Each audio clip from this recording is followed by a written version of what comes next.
I'm Mike Chaponda. I'm the principal investigator for the Nchelenge site in Zambia, and I spearhead the ICEMR work at the Tropical Diseases Research Center in Ndola.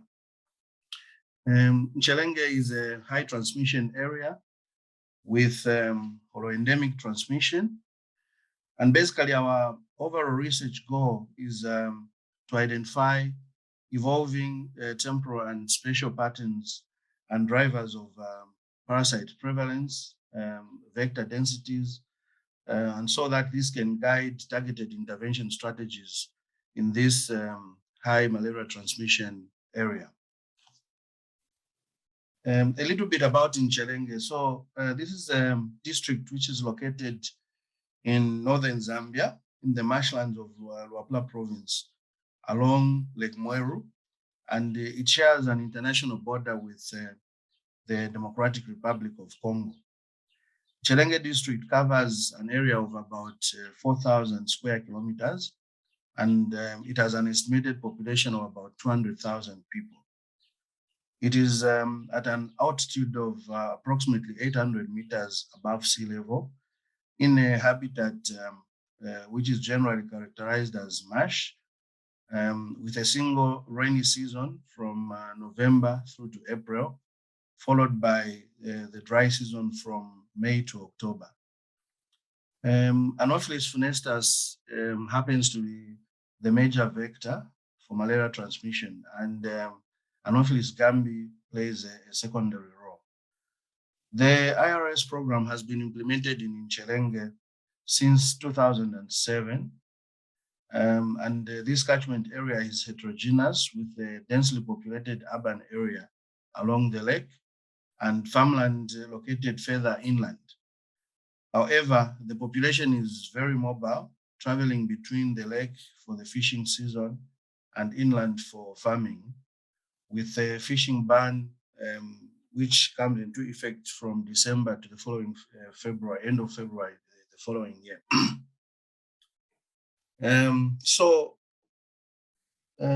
This is a district which represents one of the most challenging settings for the control of malaria because of the complex bionomics of the vector, the high parasite prevalence, and also this is complicated by the kind of ecology. Despite repeated IRS campaigns, combined with distribution of long-lasting insecticide nets and enhanced community case management, unfortunately, this has not resulted in the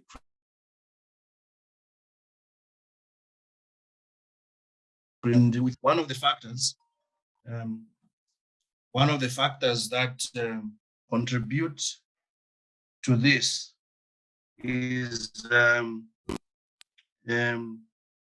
the period in which the IRS is implemented. IRS is implemented at the beginning of the rainy season, and yet the vector peaks at the end of the rainy season. And we think that changing the timing of the IRS from the beginning to the end of the rainy season may have a greater impact on the burden of malaria. So this figure, which appears a bit complex, though doesn't need to be, shows a period of about 10 years of malaria control. And we've been assessing the impact. So if you look from top to bottom, you see that the black small arrows show the rounds of the IRS. The green line shows the parasite prevalence. The red line is depicting inpatient case fatality at the St. Paul's Hospital in Nchelenge. And the bars are the health facility cases, and the blue bars, and then the red bars show hospital admissions for malaria. And in a nutshell, the point here is that the parasite prevalence, including health facility cases and hospitalizations, have not decreased despite multiple rounds of IRS. And we see on this slide again that different insecticides have been deployed for IRS during the past 10 years or so, from FICAM to Actelic, then Flodora Fusion, and most recently, Sumi Shield. The figure shows spotted malaria prevalence by RDT in the black line from our community surveys.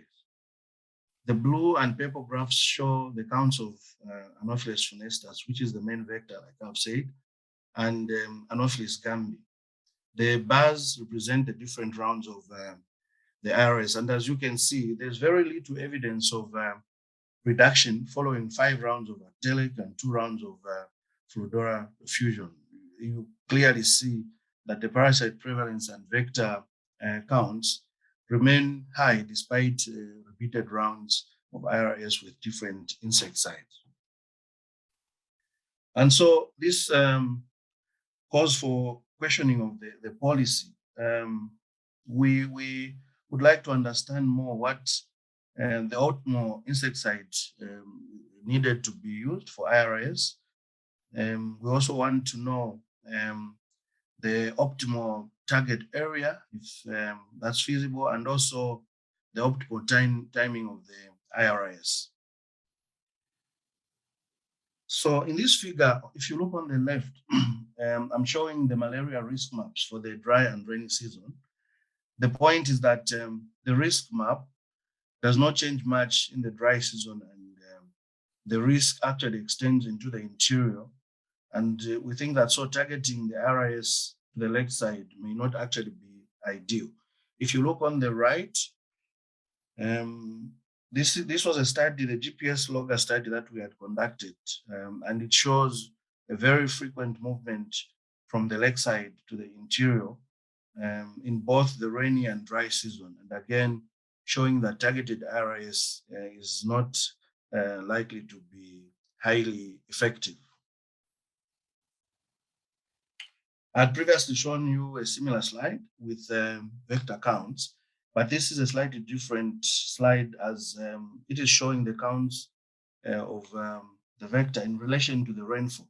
And we can see from this that funestus population, which is the most abundant vector, peaks after the rain season, and yet the standard practice is to conduct RIS at the beginning of the rain season. And so we've embarked on a pilot study to evaluate the impact of IRS at the end of the rainy season.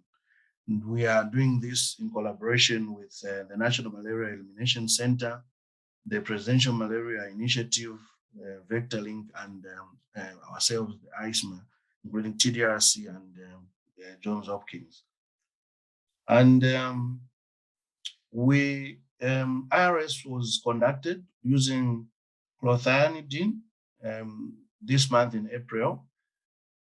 So what Mike was describing is he was building up the story to say that targeted indoor residual spraying along the lakeside was unlikely to be effective, highly effective, and perhaps one of the reasons why we're not seeing a decrease in parasite prevalence in Nchelenge, because the risk of malaria extends throughout the district, and there's a lot of movement, as shown by that GPS logger study.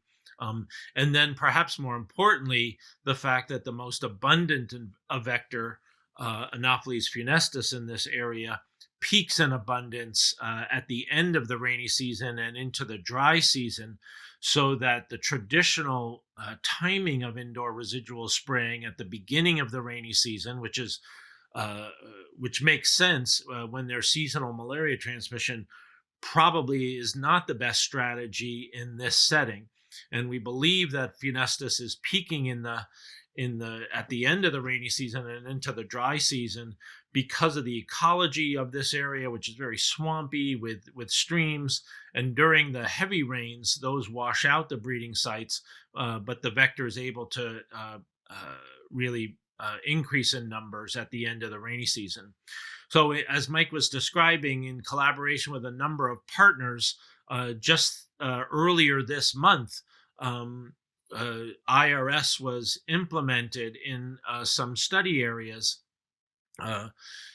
and we set up so that was done by PMI and VectorLink with the National Malaria Elimination Center, and we're evaluating the impact of that in study areas. So we've set up a longitudinal cohort study in 4 areas. The spraying was done with a 500-meter buffer zone to be able to induce or achieve a community effect. And some of our other work has shown that we cannot measure a direct effect of IRS in sprayed households, but we can measure a community effect. This will be a difference in differences analysis. This is not a cluster randomized trial. And then our outcomes are parasite prevalence by PCR and vector abundance. And we're also measuring, actually VectorLink is measuring residual insecticide efficacy before and after April, this IRS. And I'm just going to ask that someone let me know if Mike gets back on, because I can't see that. And so this is just satellite imagery of the 4 study areas. We have 2 study areas along the lakeside, 2 study areas in the interior, because the vector bionomics and risk of malaria is quite different in the interior and along the lakeside, as well as population density. Those red dots show all the households. You can see most people live along that lakeside where there's a main road. And then one of the lakeside areas and one of the interior areas, those that are circled, are the areas that were sprayed just earlier this month. The circles show kind of the buffer areas. And then the study households were sampled within either the blue or the orange dots. So this is a study that's ongoing, but we're presenting this here because our prior work in understanding the epidemiology and the impact of human movement and the vector biology here really led us to this point where we were able to work with the program and PMI to initiate this impact evaluation or pilot project with indoor residual spraying at the end of the rainy season. So we'll just end, some future research needs in this area. We will obviously need further evaluation of IRS at the end of the rainy season on parasite prevalence and vector abundance. If we see a big impact, this is something that the National Malaria Elimination Center is interested in scaling up in Nchelenge. We've had a number of discussions with the program about this. We also feel that this is a prime area for the introduction of RTSS malaria vaccine and potentially research on new vaccine candidates. This is an area of high morbidity and mortality from malaria.